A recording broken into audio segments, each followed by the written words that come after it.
Along France's emerald coast, there lies a real gem of natural beauty. With its 70-metre-high cliffs, the Cap Fréhel has some of the most dramatic scenery in Brittany. At the end of this coastal path stands the Fort La Latte.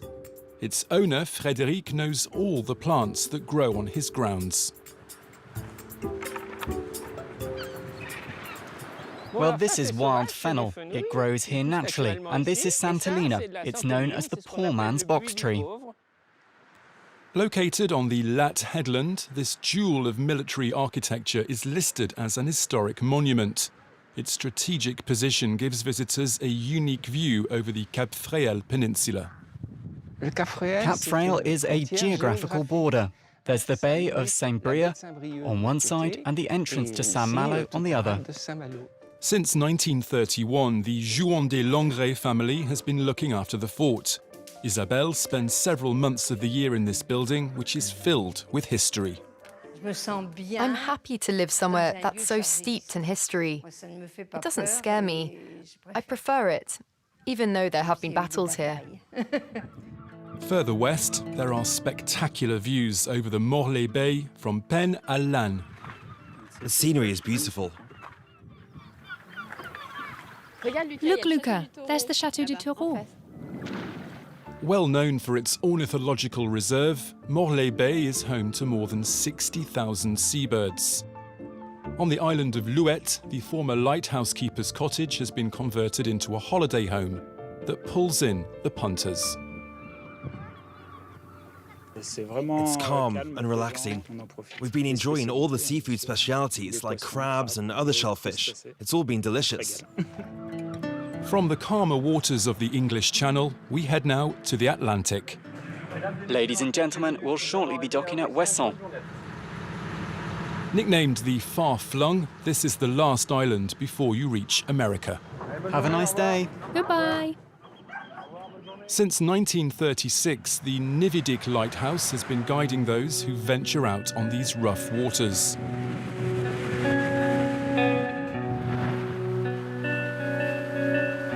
The photographer Dominique Bao fell in love with this place and tries to capture every moment.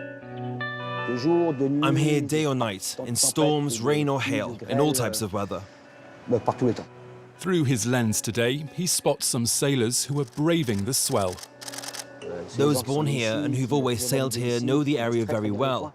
Few people try to do what that guy's just done. This is the last and most westerly lighthouse. It's poignant. Over the ocean is America, Saint-Pierre and Miquelon. We leave the island of Ouessant and head to the highest cliff in Brittany, at the Cap de la Chèvre. Rising up 93 metres, this headland is covered with a colourful mix of broom, lichen and other plants. In the middle of this extraordinary landscape stands a rather impressive control tower. Ouessant Cap de la Chèvre, hello? Could you give me a weather update for the zone, please? Of course, we have a northwesterly wind of 7 knots.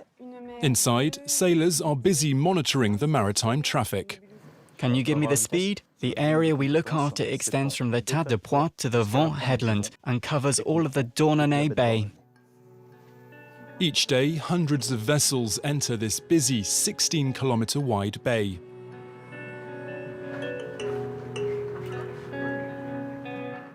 The ship's registration number is CMB 96. This busy traffic needs careful surveillance. There's a real mix of pleasure boats, military ships and commercial and fishing boats. The bay is a natural refuge, so all the smaller commercial vessels come here to shelter when the weather is bad. Jutting out at the edge of the Trépassé Bay is the Pointe du Vent. Okay, let's all smile for our friends in the Loiret. Standing proud over the sea is the Sante Chapel. Legend has it that its bell used to ring of its own accord to warn of danger. Inside, visitors can admire the objects left by sailors to thank the saint for protecting them. It's really moving. We're on the other side of the world, and people came to build this chapel. What made them do it? I suppose it was their faith, or they were scared of the end, of dying.